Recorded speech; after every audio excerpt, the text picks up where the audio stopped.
আসসালামু আলাইকুম রহমতুল্লাহি ওবরাকাতুহু।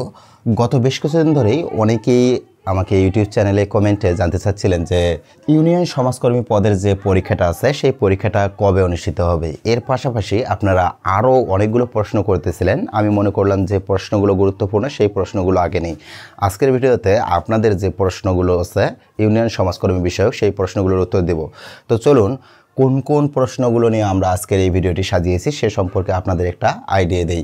প্রথমত, ইউনিয়ন সমাজকর্মী পদের পরীক্ষা অর্থাৎ 2025 সালের আপডেট। এটা 2024 সালের 16তম গ্রেডে 209টি পদের জন্য আবেদন প্রকাশ করা হয়েছিল।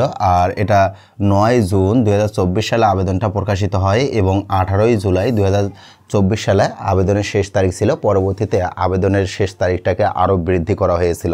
অনেকেই এই ইউনিয়ন সমাজকর্মী পদের জন্য আবেদন করেছেন, তারা আসলে এই সকল প্রশ্ন করেছেন।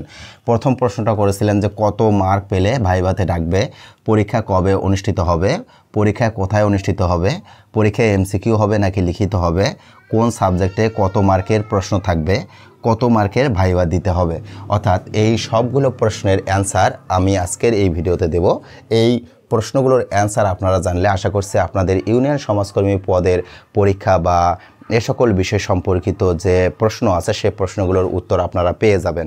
অনেকের হয়তো বা মনের ভিতর প্রশ্ন ছিল কিন্তু কোথাও কমেন্টে জানাননি, তারাও আসলে এই প্রশ্নগুলোর উত্তর পাওয়ার ফলে মনের ভিতরকার যে প্রশ্নগুলো রয়েছে সেই প্রশ্নগুলোর অ্যান্সার পেয়ে যাবেন ইনশাল্লাহ। চলুন আমরা প্রথম থেকেই শুরু করি। কত মার্ক পেলে ভাইভাতে ডাকবে? দেখুন, ইউনিয়ন সমাজকর্মী পদের যে পরীক্ষাটা অনুষ্ঠিত হয় সেটাতে মোটামুটি 60% মার্ক পেলেই ভাইভাতে ডাকে। তার মানে এটা বলা যায় যে 52-র উপরে যদি কেউ মার্ক পায় তাহলে ভাইভাতে ডাকবে। মোটামুটি এটা ভাইভাতে ডাকার জন্য নিশ্চিত মার্ক হচ্ছে, অর্থাৎ একদম নিশ্চিন্তে থাকতে পারেন যদি 55 মার্ক আপ করতে পারেন। 55 মার্ক পেলেই ভাইভাতে ডাক পাবেন। তবে 52 মার্ক পেলেও ভাইভাতে ডাক পাওয়ার যথেষ্ট সম্ভাবনা থাকে। মানে এখানে ব্যাপার হচ্ছে, যেমন ধরুন শিক্ষক নিবন্ধনের পরীক্ষায় একটা নির্দিষ্ট মার্ক পেলেই পাস হয়ে যায়, এখানে কিন্তু সেরকম কোনো বিষয় না। এখানে একটা কাট মার্ক রয়েছে, আমরা ধরে নিচ্ছি যে 60% কাট মার্ক, 60% কাট মার্ক হলে 52 আসতেছে। মোটামুটি 55 বা 55 আপ করতে পারলে ভাইভাতে আপনারা ডাক পাবেন ইনশাল্লাহ।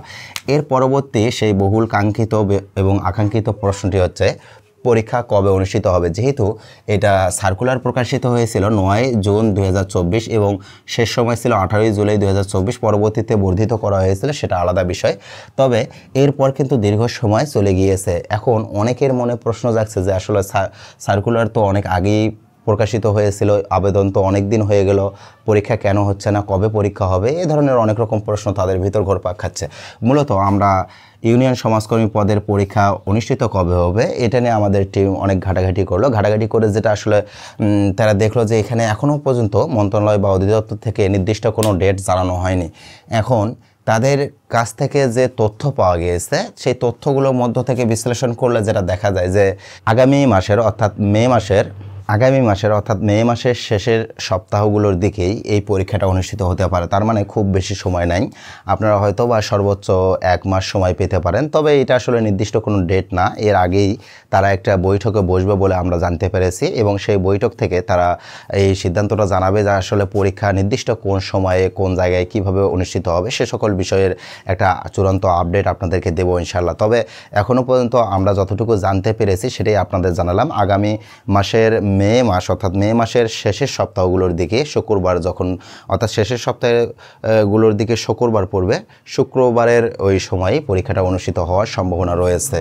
এর পরবর্তী যে প্রশ্ন সেটা হচ্ছে পরীক্ষা কোথায় অনুষ্ঠিত হবে। দেখুন, এই পরীক্ষাগুলো বিভিন্ন ক্ষেত্রে বিভিন্ন জায়গাতে অনুষ্ঠিত হয়ে থাকে, কখনো কখনো এটা জেলা শহরগুলোতে অনুষ্ঠিত হয়ে থাকে, বিগত বছরগুলোতে বিভাগীয় শহরে অনুষ্ঠিত হয়েছে এবং কোনো কোনো বছরে এই পরীক্ষাটা ঢাকাতে অনুষ্ঠিত হয়েছে। তবে এবছর এই পরীক্ষাটা বিভাগীয় শহরগুলোতে অনুষ্ঠিত হবে, অর্থাৎ আপনি যে বিভাগে অবস্থান করতেছেন সেই বিভাগে আপনাকে পরীক্ষা দিতে হবে। সেই বিভাগে নির্দিষ্ট কোনো একটা সেন্টারে আপনার রোল পড়বে, সেই রোল অনুযায়ী আপনি সেই সেন্টারে উপস্থিত হয়ে পরীক্ষা দিবেন। তার মানে এটা এবার জেলা শহরে হওয়ার কোনো সম্ভাবনা নেই, বিভাগীয় শহরে পরীক্ষাটা অনুষ্ঠিত হবে।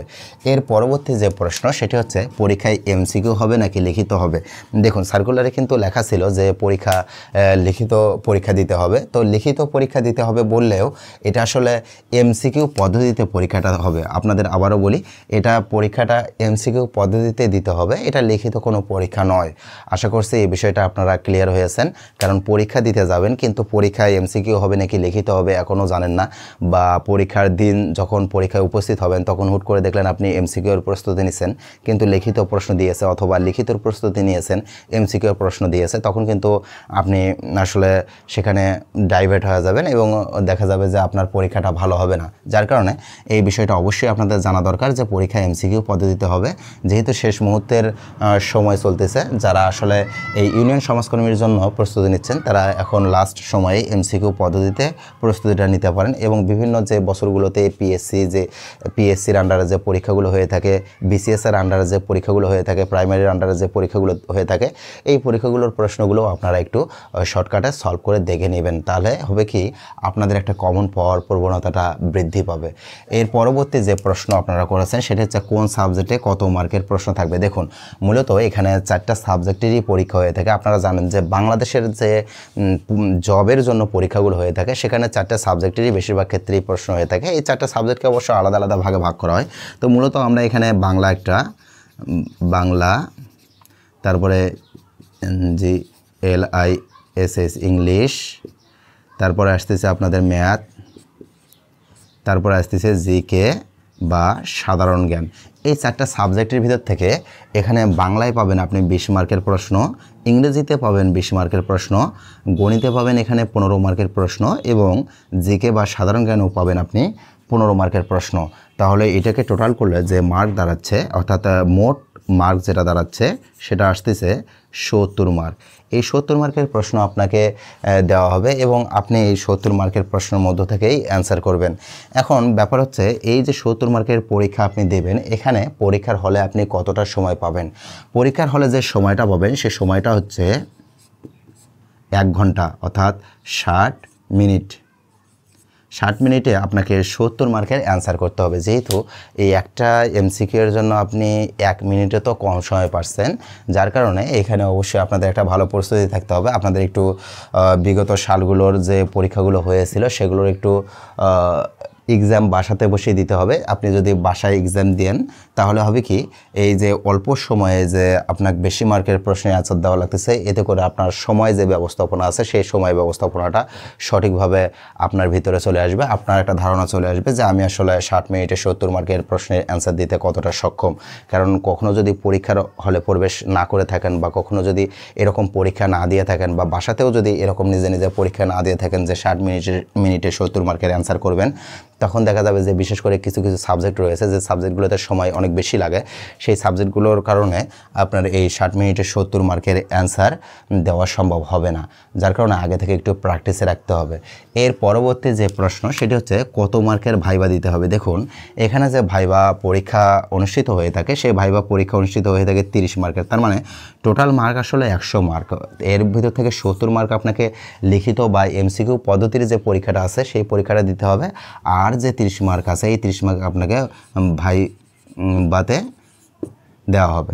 ভাইভাতে বিভিন্ন ধরনের বিষয় রয়েছে। ভাইভাতে আপনি উপস্থিত হবেন, তার জন্য একটা নির্দিষ্ট মার্ক পাবেন। আবার পোশাকপাতি বা শালীনতা বজায় রেখে ওখানে থাকবেন, তার জন্য একটা মার্ক পাবেন। তাদের সাথে কথাবার্তার একটা বিষয় রয়েছে, আপনার সিভির একটা বিষয় রয়েছে। এছাড়াও ভাইভাতে আপনাকে কিছু গুরুত্বপূর্ণ প্রশ্ন করা হবে, সেই প্রশ্নগুলোর উপরও কিছু মার্ক রয়েছে। এই টোটাল মিলে আপনাকে 30 মার্ক তুলতে হবে। তবে একটা বিষয় মাথায় রাখবেন, যারা এই যে লিখিত পরীক্ষা মানে এমসিকিউ পদ্ধতিতে যে লিখিত পরীক্ষাটা হবে, এই পরীক্ষায় যারা যত ভালো করতে পারবেন তাদের জন্য ভাইভাটা তত বেশি সহজ হবে। সহজ বলতে আমি এটা বোঝাতে চাচ্ছি না যে তাদের জন্য প্রশ্ন কাঠামো সহজ হবে, না, আসলে তা না। তাদের জন্য চাকরি পাওয়া বা টেকাটা অনেক বেশি সহজ হবে। কারণ ভাই আপনার এখানে যেহেতু 70 মার্ক, এখানে যে যত বেশি মার্ক ক্যারি করতে পারবে, এখানকার কিছু মার্ক রয়েছে সবাই পাবে, আর প্রশ্নের ওপর কিছু মার্ক রয়েছে যেখানে হয়তো বা কেউ পারবে কেউ পারবে না। তো এখানে যারা ভালো করবে এখানেও তারা ভালো করবে, এর সম্ভাবনা যথেষ্ট রয়েছে। পাশাপাশি এখানে ভালো করলে হবে কি, অর্থাৎ এমসিকিউ ভালো ফলো করলে হবে কি ভাইবার সাথে এমসিকিউর এই মার্কটা যোগ হবে, যোগ হয়ে আপনার একটা অ্যাভারেজ অনেক মার্ক দাঁড়াবে। আর এখানে যদি আপনার খারাপ হয় তাহলে ভাইবার সাথে এই মার্কটা যোগ হয়ে দেখা যাবে যে এটা অনেকটা ডাউনের দিকে চলে যাবে, যার কারণে আপনাকে এমসিকিউ প্রস্তুতিটা আগে নিতে হবে। তারপর যখন পরীক্ষাটা অনুষ্ঠিত হয়ে যাবে তারপর পরবর্তীতে আপনি ভাইবার জন্য প্রস্তুতি নিতে পারেন। যেহেতু অল্প সময় রয়েছে, আপনারা একটু ধৈর্য ধরে এই সময়টাকে কাজে লাগিয়ে অর্থাৎ প্রতিদিন লেখাপড়া করে এর প্রস্তুতিটা ভালোভাবে সাজিয়ে নিন, যাতে করে পরীক্ষার হলে গিয়ে আপনার দুর্বলতা না থাকে বা পরীক্ষার হলে গিয়ে আপনার ভিতরে এমন কোনো চিন্তা না থাকে যে পরীক্ষাটা শুধু শুধু দিতে আসলাম, এমনি এমনি দিতে আসলাম, এরকম যেন না হয়। কারণ আমাদের দেশের একটা প্রবণতা রয়েছে যে একটা সার্টিফিকেট থাকলে হয় কি প্রস্তুতি থাক বা না থাক, যাই একটু পরীক্ষার হলে যাই দেখে আসি, এই কারণে অনেকে আবেদন করে থাকে যে স্থানীয় পর্যায়ে যেহেতু চাকরিটা অর্থাৎ ইউনিয়ন পর্যায়ে চাকরি পাবে, যার